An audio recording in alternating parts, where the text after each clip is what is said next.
आज की घटना सुनने के बाद आप पिछली तिनही आप सोचने पर मजबूर हो जाएंगे कि आखिरकार ऐसा कैसे हो सकता है।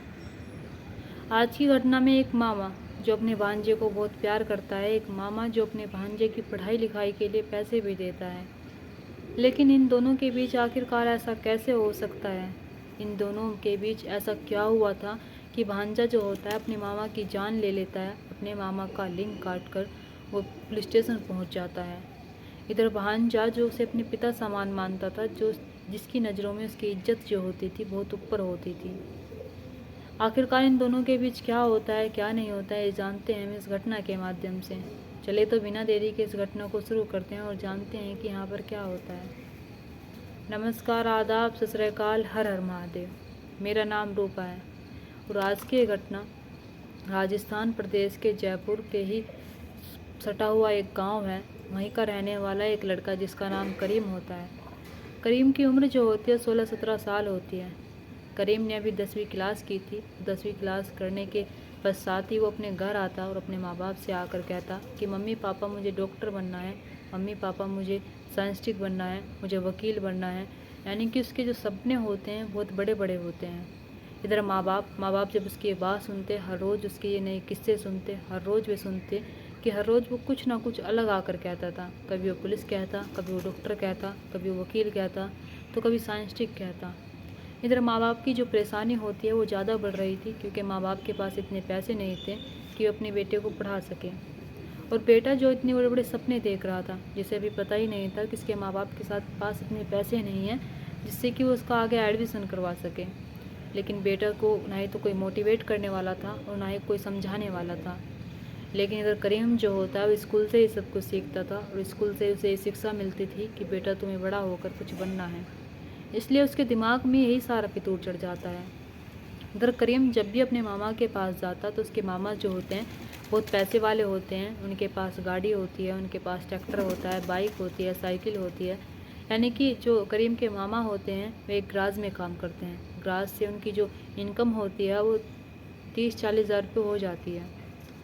अब ऐसे ही करीम जब भी अपने मामा और नानी के पास जाता था तो वहाँ पर उसे नानी कभी 500 देती तो कभी 1000 देती। इधर मामा जो होते वे भी उसे 1-2 हज़ार रुपये दे दिया करते थे और उससे कहते कि तुम अपनी बुक्स खरीद लेना और पढ़ लिख कर तुम्हें एक बड़ा आदमी बनना है और पढ़ लिख कर तुम्हें कामयाब इंसान बनना है।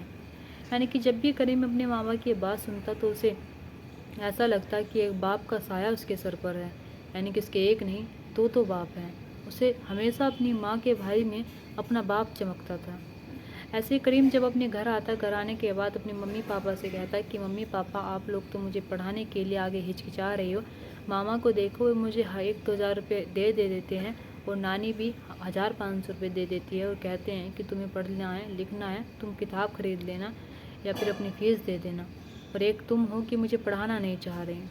इधर माँ बाप जो होते हैं वे कहते हैं कि बेटा हमारे पास इतने सारे पैसे नहीं हैं कि हम तुम्हें पढ़ा सकें। अगर तुम्हारे मामा और नानी इतने पैसे दे रहे हैं तो तुम एक काम करो, तुम उनके ही पास जाकर रहने लगो। वो तुम्हें पढ़ा भी देंगे और लिखा भी देंगे और तुम्हारे मामा वहाँ पर एडमिशन करवा भी देंगे। इधर करीम जो होता है वो कहता है कि मामा तो मुझसे कह रहे थे कि मैं तुम्हारा एडमिशन यहीं पर करवा देता हूँ, लेकिन मम्मी पापा मेरा आपके बिना मन नहीं लगेगा और मेरा आपके बिना जी नहीं लगेगा। मैं कैसे रहूँगा उनके पास। मैं आप दोनों के बिना कभी कहीं नहीं रहा हूँ, मैं आप दोनों के साथ रहा हूँ। लेकिन माँ बाप जो होते हैं वे कहते हैं कि अगर तुम्हें बड़ा इंसान बनना है, तुम्हें डॉक्टर बनना है, साइंटिस्ट बनना है, वकील बनना है, तो तुम्हें अपना घर छोड़ना पड़ेगा, तुम्हें अपने मामा के पास जाना पड़ेगा। और एक माँ बाप के लिए वो सबसे बड़ा सुख होता है कि उसका बेटा कामयाब हो जाए। अगर तुम हमारे लिए कामयाब हो गए तो वाकई में हमारी जो सारी मेहनत है वो रंग ला जाएगी। इधर करीम जो होता है अपने माँ बाप को समझता है और समझने के बाद वो अपने सारे कपड़े पैक करता है, ज़रूरत की सारी चीज़ें रखता है और निकल जाता है अपने मामा के घर।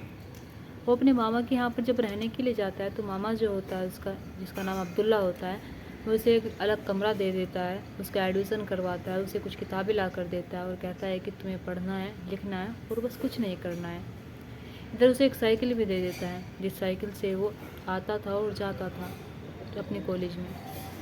ऐसे तो उसके पास गाड़ी भी थी, ट्रैक्टर भी थे, लेकिन उस करीम पर सिर्फ साइकिल चलानी आती थी, तो इसलिए करीम साइकिल लेकर जाता था। इधर मामा जो होता है करीम को समझाता है कि बेटा तुम्हें पढ़ कर लिख कर एक नाम कमाना है, तुम्हारे माँ बाप ने बड़े भरोसे के साथ तुम्हें यहाँ पर भेजा है, तुम उनका भरोसा मत तोड़ना। इधर करीम जो होता है वो अपने मामा की जो इज्जत होती है उसकी नज़रों में और भी बढ़ जाती है कि उसके मामा उसकी कितनी चिंता करते हैं, उसके मामा उसके लिए कितना सब कुछ कर रहे हैं। ऐसे ही अब्दुल्ला की अब शादी होने वाली थी। अब्दुल्ला की शादी होने के लिए 1 महीना रह गया था, यानी कि अब्दुल्ला का रिश्ता तय हो चुका था, सिर्फ शादी होने की देर थी। इधर करीम जो होता है वो बड़ा ही खुश होता है और अपने मामा से जाकर कहता है कि मामा अब तो घर पर एक नया सदस्य आने वाला है, अब हमारी मामी आने वाली है। तो मामा जो होते हैं वे कहते हैं कि नहीं बेटा, तुम्हें अपनी पढ़ाई पर फोकस करना है, तुम इन चीज़ों को मत देखना, और जो शादी का सारा देख रेख है वो मैं खुद कर लूँगा, और घर में और सदस्य हैं, तुम्हें पता है हमारी जॉइंट फैमिली है, तुम सिर्फ अपनी पढ़ाई करो। अब्दुल्ला जो होता है उसकी शादी का दिन भी आ जाता है और अब्दुल्ला की शादी भी हो जाती है। करीम जब अपनी मामी को देखता है तो मामी को देखते ही रह जाता है और अपने मामा से जाकर खुद कहता है कि मामा हमारी जो मामी है वाकई में दिखने में बेहद खूबसूरत है, और इतनी खूबसूरत है जितनी खूबसूरत मैंने आज तक कहीं नहीं देखी। मामा जो होते हैं वे कहते हैं कि बेटा तुम्हें इन चीज़ों में नहीं पड़ना चाहिए। ऐसे जब लड़की शादी करके लड़के के घर आती है तो उसे अपने घर भी जाना होता है कुछ दिन बाद। ऐसे 10 दिन बाद मामी जो होती है करीम की वो अपने घर यानी कि मायके चली जाती है।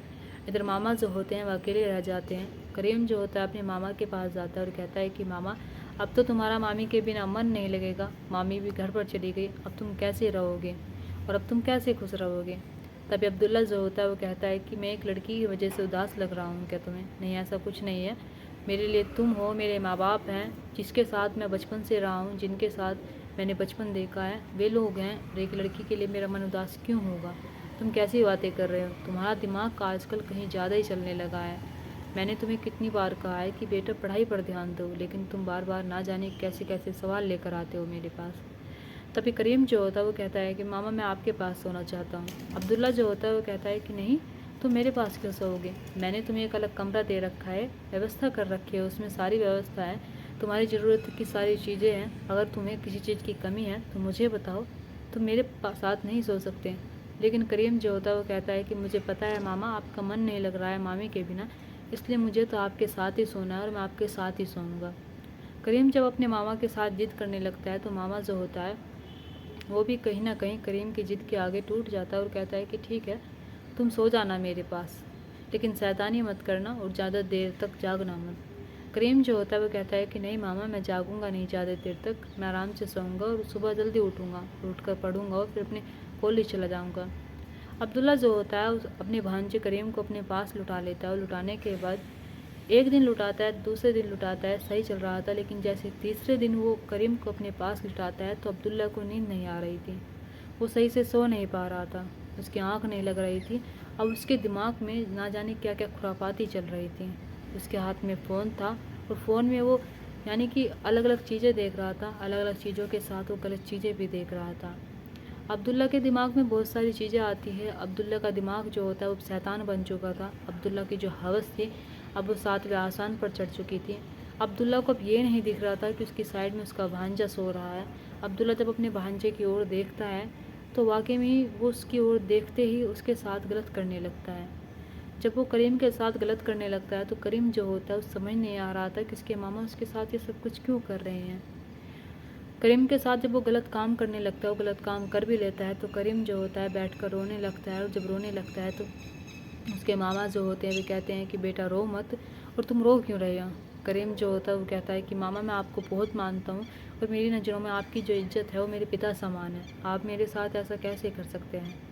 तभी अब्दुल्ला जो होता है वो कहता है कि तुम्हें देखो कुछ हुआ तो नहीं है ना, तुम्हें कोई दर्द हुआ है, फिर तुम्हें कोई दिक्कत हुई है, सब कुछ सही है, तुम रो मत, तुम चुप हो जाओ। करीम जो होता है वो सोचने लगता है कि शायद उसके मामा उसके साथ ऐसा फिर नहीं करेंगे, इसलिए करीम जो होता है ना ही घर वालों को बताता है और ना ही ये सब कुछ भूल जाता है। जैसे ही अगला दिन आता है तो अगले दिन भी उसके मामा जो होता है उसके साथ वही सब कुछ करता है जो कर चुका था, गलत काम करता है, गलत हरकतें करता है। यानी कि अब्दुल्ला की जो नज़दीकी थी वो करीम से और ज़्यादा बढ़ जाती है। अब्दुल्ला के मन में जो करीम के लिए मोहब्बत होती है वो ज़्यादा हो जाती है। अब इधर करीम जब देखता है कि उसका मामा हर रोज़ उसके साथ ये सब कुछ करने लगा है, 4 दिन गुजर जाते हैं और 4 दिन तक ऐसा कोई भी दिन नहीं जाता जब अब्दुल्ला उसके साथ गलत काम नहीं करता। अब्दुल्ला करीम के साथ बरकरार था, उसके साथ वही सब कुछ कर रहा था, गलत काम कर रहा था, गंदी हरकतें कर रहा था। करीम को अच्छा नहीं लग रहा था, करीम को समझ नहीं आ रहा था कि वो करे तो करे क्या, किसे जाकर कहे, अपना दर्द किसको बताया जाएगा। वो सिर्फ अपने कमरे में जाता, वो कमरे में बैठकर वो रोता, अपने आंसू पोंछता और अपने आप को कोसता और सोचने लगता कि शायद मैं अपनी मम्मी पापा के पास रहता, शायद मैं कुछ मज़दूरी कर लेता, शायद मैं कुछ मज़दूरी करके अपनी कॉलेज स्कूल की फ़ीस भर देता, ये मुझे आज इतना सब कुछ ना देखना पड़ता। अगर मुझे पता होता मेरे मामा ऐसे हैं तो शायद मैं यहाँ कभी ना आता।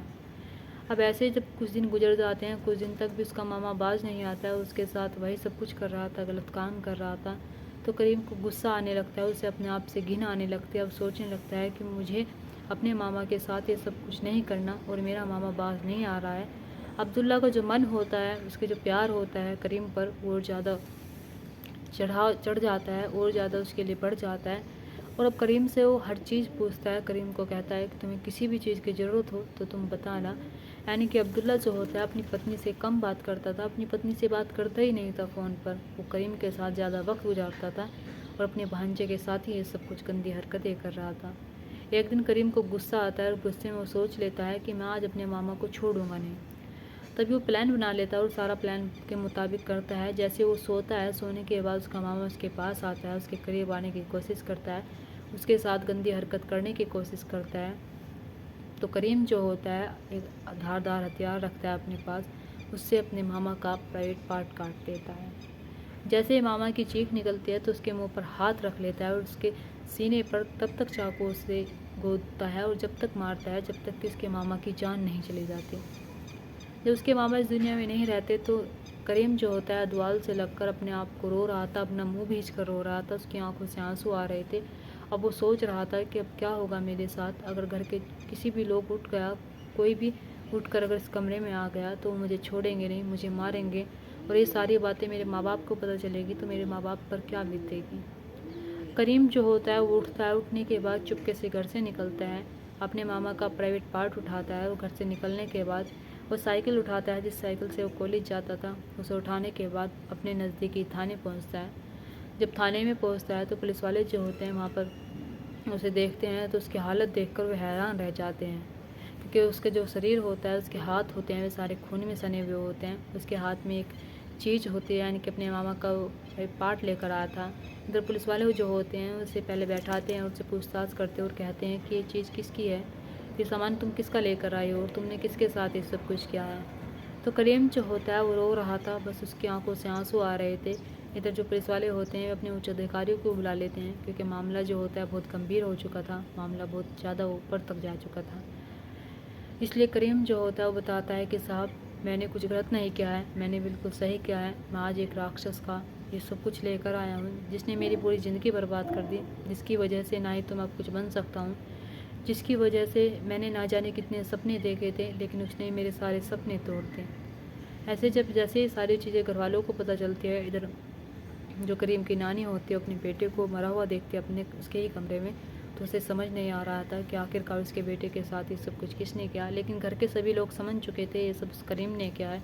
करीम के माँ बाप को बताया जाता है, यानी कि सभी लोग जो होते हैं पुलिस थाने पहुँचते हैं। वहाँ पर जाने के बाद जब इन्हें सारी घटना पता पड़ती है, अपने बेटे के बारे में पता पड़ता है, तो माँ जो होती है अब्दुल्ला की वो कहती है कि मेरे नातिन ने बिल्कुल सही किया, अगर मुझे पता होता कि वो मेरे नातिन के साथ ये सब कुछ कर रहा है तो सही में मैं उसे अपने हाथों से जहर दे देती, मैं उसे अपने हाथों से मार देती।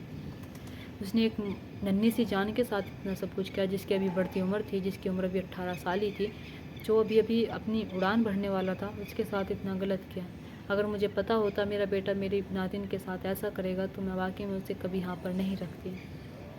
इधर पुलिस वाले जो होते हैं वे कहते हैं कि हम आपकी बात को समझ सकते हैं, लेकिन इसने कानून अपने हाथों में लिया है, अब जज साहब के साथ यानी कोर्ट में से पेश किया जाएगा और इसके हिस्से जितनी भी सज़ा आएगी इसे ज़रूर मिलेगी। इसे कोर्ट में ले जाया जाता है, कोर्ट में पेश किया जाता है, जज साहब के सामने सारी बातें बताई जाती है। इधर करीम का मेडिकल भी कराया जाता है। जज साहब के जब मेडिकल देखते हैं तो वाकई में उसके साथ बहुत गलत हो रहा था, हर चीज़ गलत थी, गंदी हरकतें हो रही थी, उसके साथ इसी घटनाओं को अंजाम दिया जा रहा था। इधर जज साहब जो होते हैं वे कहते हैं करीम से कि तुमने कानून को अपने हाथों में लेकर सही नहीं किया है, तुम्हें पुलिस वालों के पास आना चाहिए था, कानून तुम्हारी मदद करता, तुम्हारे साथ अब्दुल्ला ने जब पहले दिन ये सब कुछ किया था तभी तुम्हें एफआईआर लिखवानी चाहिए थी, तुम्हें उसके साथ उसे मारने का तुम्हारा कोई अधिकार नहीं है। लेकिन फिर भी जज साहब जो होते हैं उसे 8-9 महीने की सज़ा देते हैं, क्योंकि अब्दुल्ला की इसमें बहुत ज़्यादा गलती होती है, इधर करीम की भी सबसे ज़्यादा गलती होती है। और 8-9 महीने की सज़ा देने के बाद इधर जैसे वो जेल से बाहर निकल कर आता है तो उसे पता लग चुका था कि वो ना तो अब डॉक्टर बनने वाला है और ना ही वो वकील बनने वाला है और ना ही वो साइंटिस्ट बन सकता था, क्योंकि उस पर एक क्राइम का धब्बा लग चुका था। उस पर एक क्राइम की एक ऐसी छाप लग चुकी थी जो अब नहीं हटने वाली थी। दोस्तों, इस घटना पर आप क्या कहना चाहेंगे? आपको क्या लगता है? अब्दुल्ला के बारे में? आपको क्या लगता है करीम के बारे में? कमेंट बॉक्स में कमेंट करके ज़रूर बताना। दोस्तों, इस कहानी और घटना को सुनाने का मकसद मेरा आपका दिल दुखाना नहीं था, आपको परेशान करना नहीं था, आपको घटना के बारे में बताना था, आपको सचेत करना था। आप अपने परिवार के साथ खुश रहिए। नमस्कार।